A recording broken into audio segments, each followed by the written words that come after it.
በጉጉት ሲጠበቅ የነበረው ሳይታችን ተለቀቀ። የትላልቅ ንግዶች መነሻ በሆነችው ተክለ ሃይማኖት ዘመናዊ ዱባይ ስታንዳርድ ሞል በአንድ ዓመት ጊዜ ውስጥ ተረክበው ወደ ስራ የሚገቡበትን ከ25 ካሬ ሜትር ጀምሮ ከበቂ የመኪና ማቆሚያ ጋር ከግራውንድ ፍሎር እስከ 3ኛ ፎቅ ድረስ ለመኪና መለዋወጫ፣ ለኤሌክትሮኒክስ፣ ለስቶር፣ ለካፍቴሪያ ሁሉንም እንደ ምርጫው ነግዶ ለማትረፍ ገዝቶ ለማከራየት ሱቅ ከነገበያው አቅርበንሎታል። እንዲሁም ፒያሳ ወዳጅነት ፓርክ ፊት ለፊት ባለ 1 መኝታ በ3.6 ሚሊዮን ብር፣ ባለ 2 መኝታ በ5.8 ሚሊዮን ብር ሙሉ ክፍያ በመሸጥ ላይ እንገኛለን። ለበለጠ መረጃ ከታች ባለው ስልክ ይደውሉ። ሜሪትስ ፕሮፐርቲ። ሰላም ጤና ይስጥልኝ። የተወደዳችሁ የሰለዳ ሚዲያ አድማጭ ተመልካቾቻችን እንዴት ቆያችሁ? ለዕለቱ መራርጠን ወደ እናንተ ለማድረስ ያዘጋጀናቸው አዳዲስ ትኩስና ወቅታዊ መረጃዎችን ይዘን ቀርበናል። መረጃዎቻችን እየተከታተላችሁ እስከ ፕሮግራማችን ፍጻሜ ከኛ ጋር እንድትቆዩ ከወዲሁ በታላቅ አክብሮት ጋብዛለሁኝ። ኢትዮጵያን በድለናታል ሲሉ ጀነራል ጻድቃን ገብረትንሳኤ ተናገሩ።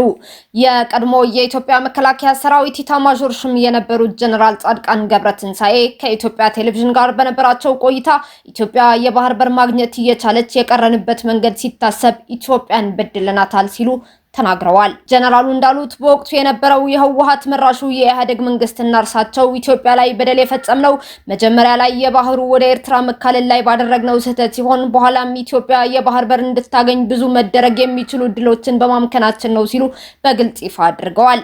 ጀነራል ጻድቃን አክሎም ኢትዮጵያ የባህር በር እንድታጣ በማድረጋችን ሀገራችን በከፍተኛ የደህንነትና የኢኮኖሚ አደጋ ላይ እንድትጋለጥ አድርገናታል ሲሉም የባህር በር ማሳጣታቸው በእጅጉ እንደሚጸጽታቸው ተናግረዋል። በኢትዮ ኤርትራ ጦርነት ወቅት ሻዕቢያን አሸንፈነው እያለ ጨርሰን ሳናሸንፈው እንደተቆረጠ ባብትተነው መመለሳችን ለወደፊት ለሀገራችን ኢትዮጵያ ከፍተኛ አደጋ ያስከትላል የሚል ከወቅቱ ጠቅላይ ሚኒስትር መለስ ዜናዊ የተለየ አቋም በመያዝም ሲከራከር ነበር ሲሉም በወቅቱ የነበረው ሁኔታም አስረድተዋል።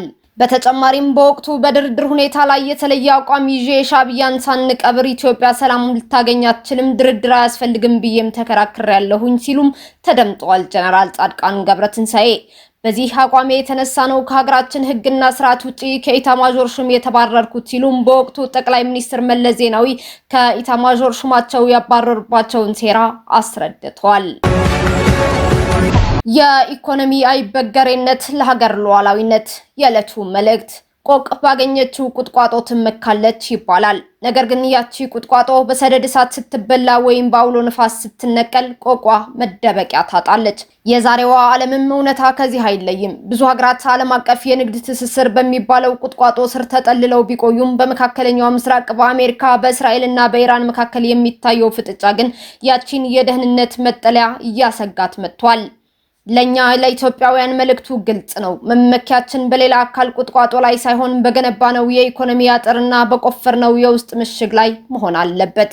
የቀይ ባህር ውጥረትና የመካከለኛው ምስራቅ ግጭት የትኛውን መልክ ቢይዝ ቀጥተኛ ተጽዕኖው በዓለም አቀፍ የንግድና የፋይናንስ ስርዓት ላይ ጋሬጣ መሆኑ አይቀሬ በመሆኑ ኢትዮጵያ የውጭ አደጋዎችን የመቋቋም አቅሟን ማሳደግ የህልውናና የሉዓላዊነት ጉዳይ ነው። ይህንን አይበገሬነት ለመገንባት ሀገራችን ወደ ምርታማነት እያደረገች ያለችው ሽግግር ማፋጠን የፖለቲካ ምርጫ ሳይሆን የሉዓላዊነት መረጋገጫ ይሆናል። የዓለም የንግድ መስመሮች ሲዘጉ ህዝባችን ለችግር እንዳይዳረግ ተጋላጭ አካባቢዎችን ወደ አምራችነት መቀየርም ይገባል። ሀገራዊ አይበገሬነት የሚረጋገጠው ማህበረሰቡ ለከፋ ችግር ሳይጋለጥ መሰረታዊ ፍላጎቶቹ በራስ አቅም ሲሟሉ በመሆኑ የውስጥ ምርታማነትንና የእርስ በርስ መረዳዳትን ባህልን ማጠናከር የግድ ይላል። በተለይም የግብርና ግብዓቶችን በሀገር ውስጥ መተካትና የኢንዱስትሪ ምርቶችን እሴት ጨምሮ ለከተማው ህዝብ ማቅረብ የኑሮ ውድነትን ለመከላከል ዋነኛ መፍትሄ ነው። በመካከለኛው ምስራቅ ጦርነት ሳቢያ የተከሰተውን የነዳጅ አቅርቦት መዋዠቅ ለመቋቋምም ወደ አረንጓዴ ኤነርጂ የሚደረገውን ሽግግር ማፋጠንም ስልታዊ ሀገራዊ ግብ ሊሆን ይገባል። የኃይል ማመንጫዎችን አቅም በመጠቀም የትራንስፖርትና የኢንዱስትሪ ዘርፉን ከውጭ ነዳጅ ጥገኝነት ለማላቀቅ የተጀመረው ስራ ለኢኮኖሚው ትልቅ የአይበገሬነት ግንብ ይሆናል። ከዚህም ባለፈ የንግድ መስመሮች አማራጭን ማብዛት ሌላው የቤት ስራችን ነው። ቀይ ባህርና የኤደን ባህረ ሰላጤ የጦር ቀጠና ቢሆን እንኳ የኢትዮጵያ የገቢና ወጪ ንግድ እንዳይስተጓጎል በዲፕሎማሲያዊ ቁርጠኝነት አማራጭ ማፈላለግ ያስፈልጋል። ይህ የውጭ ምንዛሬ ምንጮችንና የፋይናንስ ስርዓቱን ከማጠናከር ጋር ተያይዞ ሲተገበር ሀገራችን ከዓለም አቀፍ ተለዋዋጭ ሁኔታዎች አንጻር የብልጽግና ጉዞ እንዳይደናቀፍ ያደርጋል። የሀገር ውስጥ ምርትን በማበረታታት የገቢ ዕቃዎችን መተካትና አምራች ኃይሉን በዘመናዊ ቴክኖሎጂ መደገፍ ኢትዮጵያ በውጭ አቅርቦት ላይ ያላትን ተጋላጭነት ቀንሳ በራሷ ሀገር እንድትቆም ያስችላታል። የዛሬው ጥረታችን ነገ ለሚመጣው ማናቸውም ዓለም አቀፍ ማዕበል የማይናወጥ መሸሸጊያ ግንባታ ነው። ዘገባው የኢቢሲ ነው። ቶታል ኢነርጂስ እና የቱርኩ ቲፓኦ በጥቁር ባህር የጋራ የነዳጅ ፍለጋ ለማድረግ ተስማሙ። የፈረንሳዩ የኢነርጂ ግዙፍ ቶታል ኢነርጂስ እና የቱርክ ብሔራዊ የነዳጅ ኩባንያ ቲፓኦ በጥቁር ባህር ውስጥ የሃይድሮካርቦን ፍለጋ ለማካሄድ የሚያስችል የመጀመሪያ ደረጃ ስምምነት ተፈራረሙ። ትናንትና ሰኞ ዕለት ይፋ የሆነው ይህ ስምምነት የሁለቱን ኩባንያዎች የቴክኒክ ትብብር የሚያጠናክርና በጥቁር ባህርም ሆነ በሌሎች ዓለም አቀፍ መድረኮች በጋራ ለመሰማራት የሚያስችል ማዕቀፍ የፈጠረ እንደሆነም ተገልጿል። ይህ ስምምነት ባለፈው ወር በቱርክ የኤነርጂ ሚኒስትር ቀርቦ የነበረውን የትብብር ሐሳብ ወደ ተግባር የለወጠ መሆኑም ተገልጿል። የሁለቱ ኩባንያዎች ስምምነት ይፋ በሆነበት ወቅት በዓለም አቀፍ የነዳጅ ገበያ ላይ ከፍተኛ የዋጋ መናርም ታይቷል። አሜሪካ በኢራን ላይ የባህር ላይ እገዳ ልታደርግ ትችላለች በሚል በተፈጠረ ስጋት የነዳጅ ዋጋ በ8% ጭማሪ አሳይቶ አንድ በርሜል ድፍድፍ ነዳጅ ከ$102 በላይ ተመዝግቧል።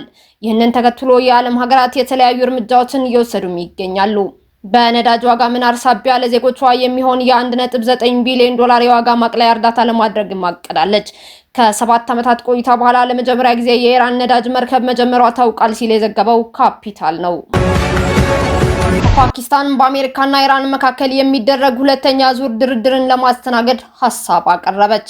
ፓኪስታን የ15 ቀኑ የተኩስ አቁም ስምምነት ከማብቃቱ በፊት በአሜሪካና በኢራን መካከል የሚደረግ ሁለተኛ ዙር ድርድር በኢስላማባድ ለማስተናገድ ሐሳብ ማቅረቧን አሶሺየትድ ፕሬስ ዘግቧል። አሶሺየትድ ፕሬስ ስማቸው እንዳይጠቀስ የፈለጉ ሁለት የፓኪስታን ባለስልጣናትን ጠቅሶ እንደዘገበው ሀገሪቱ ይህንን ጥያቄ ያቀረበችው ውጥረቱን በዘላቂነት ለመቀነስ ካላት ፍላጎት በመነሳት ነው ብሏል። የሐሳቡ ተግባራዊነት የሚወሰነው ተደራዳሪ ወገኖቹ ሌላ የተለየ ቦታ እንዲመቻችላቸው የሚጠይቁ መሆን አለመሆኑን ላይ እንደሆነ ባለስልጣናቱ መግለጻቸውን ጠቁመዋል።